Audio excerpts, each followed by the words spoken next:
എനിക്കാണെങ്കിൽ ഈ കുക്ക് ചെയ്യുന്നതിനേക്കാൾ മടിയുള്ളൊരു സംഭവമാണ് ഈ പാത്രം കഴുകുന്നത്. അതുകൊണ്ട് നമുക്കൊരൊറ്റ പാത്രം വെച്ചിട്ട് ഒരു ഫ്രൈഡ് റൈസ് ഉണ്ടാക്കിയെടുത്താലോ. ആദ്യം തന്നെ ഓയിലിട്ട് ഇത്തിരി ഉപ്പും ഇത്തിരി ചില്ലി ഫ്ലെക്സും ഇട്ട് മുട്ട ഇതേ പരുവത്തിലാക്കി ഒന്ന് മാറ്റണേ. സെയിം പാനിൽ തന്നെ എണ്ണ ഒഴിച്ചിട്ട് വെളുത്തുള്ളിയും സവാള ഇട്ട് ഒന്ന് വഴറ്റിയതിന് ശേഷം പച്ചക്കറികൾ ഇട്ട് കൊടുക്കാം. ഇത്തിരി ഉപ്പ് ചേർക്കാൻ വിട്ടു പോരുതേ. സാധാരണ നമ്മൾ റെസ്റ്റോറൻറ്റിൽ നിന്ന് മേടിക്കുമ്പോഴൊന്നും അധികം അങ്ങനെ കുക്ക് ചെയ്യാണ്ടല്ലേ നമുക്ക് വെജിറ്റബിൾസ് കിട്ടുന്നത്. പക്ഷേ ഇവിടെ അങ്ങനെ ആയാൽ കഴിക്കത്തില്ല. അതുകൊണ്ട് ഞാൻ നല്ല രീതിയിൽ വേവിച്ചെടുത്തിട്ടുണ്ട്. എന്നിട്ട് നമ്മൾ മുട്ടയും കൂടെ ചേർത്ത് കൊടുത്തിട്ടുണ്ട്. എന്നിട്ട് കുറച്ച് കുരുമുളക് പൊടി എരിവനുസരിച്ച് ചേർത്ത് കൊടുത്താൽ മതി. ആവശ്യത്തിന് ഉപ്പ്, 1 ടീസ്പൂണോളം ടൊമാറ്റോ സോസ്, ടൊമാറ്റോ ചില്ലി സോസും സോയാ സോസും ചേർത്ത് കൊടുത്തിട്ട് നല്ല രീതിയിലൊന്ന് മിക്സ് ചെയ്യണം.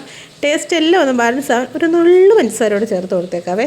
ഇത് ഞാൻ ഇന്നലെ കുക്ക് ചെയ്ത് വെച്ചേക്കുന്ന റൈസ് കേട്ടോ. അത് കുറേശ്ശെ ഇട്ട് നല്ല രീതിയിലൊന്ന് മിക്സ് ചെയ്തെടുക്കാം.